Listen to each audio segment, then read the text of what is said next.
For some, retirement is the best time of their life. Unfortunately, that's not the case for the majority. The fact is that over 80% of people will retire on $400 a week or less, which is barely enough to survive on, let alone do the things you've always dreamed of. When the pension was first introduced, it was set at 80% of the average wage. But the government soon realised this would not be sustainable, and the percentage started to drop. And it kept dropping. Right now, it's around 25%. To combat this, the government also introduced forced savings through super. Great, right? Well, that all depends. Again, the majority of people are retiring with less than $100,000 in super. On the other hand, some are retiring with millions in super. It's often thought this comes down to the job you have, and in some cases, that's right.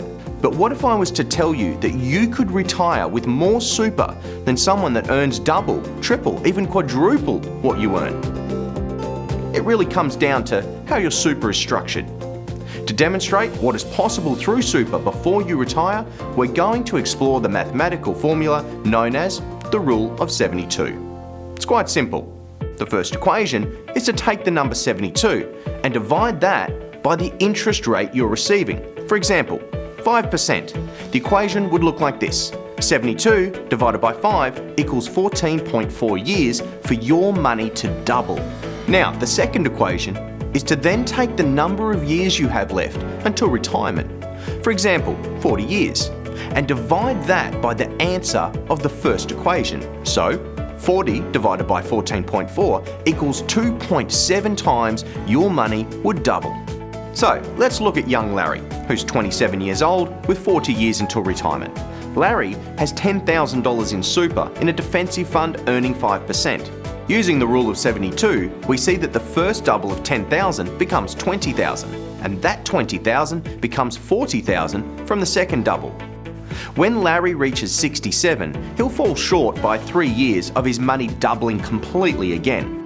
So Larry will retire on a super amount of around $70,000 instead of $80,000. Most super funds have a number of fund types, ranging from a defensive type, which gives around 5%, right through to a growth fund, with a rate of return of around 12%. Because you're lumped in with everyone else, most employers will place your super towards the lower end of the scale, because they have to look after the requirements of the oldest person in their employment. Now, let's look at the difference that could be achieved if Larry's super was invested in some other fund types with different rates of return ranging up to a growth fund returning 12%. Using the rule of 72, we see there is a significant reduction in the amount of years it takes for Larry's money to double, which in turn increases the number of doubles Larry's investment will have by the time he reaches retirement. Now you can really see the power of compound interest at work.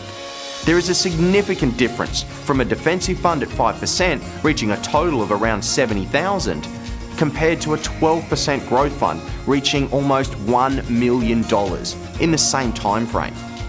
And keep in mind, this doesn't include any further employer contributions. Just imagine where Larry's retirement fund would be with a lifetime of employer contributions added to the equation. So, why doesn't everybody use a growth fund level? Well, put simply, the greater the return, the greater the risk. However, knowledge is the key to getting past our fears. If we look at the figures of the Australian stock market since the year 1900, even though we saw the Great Depression, the recession we had to have, and the recent global financial crisis, we see that the average annual rate of return is 13.6% over the long term. So, how do your numbers look using the Rule of 72? And what type of fund should you be in? What kind of retirement do you dream of? No matter your age, it's never too late to speak with your super life and make a difference to your retirement.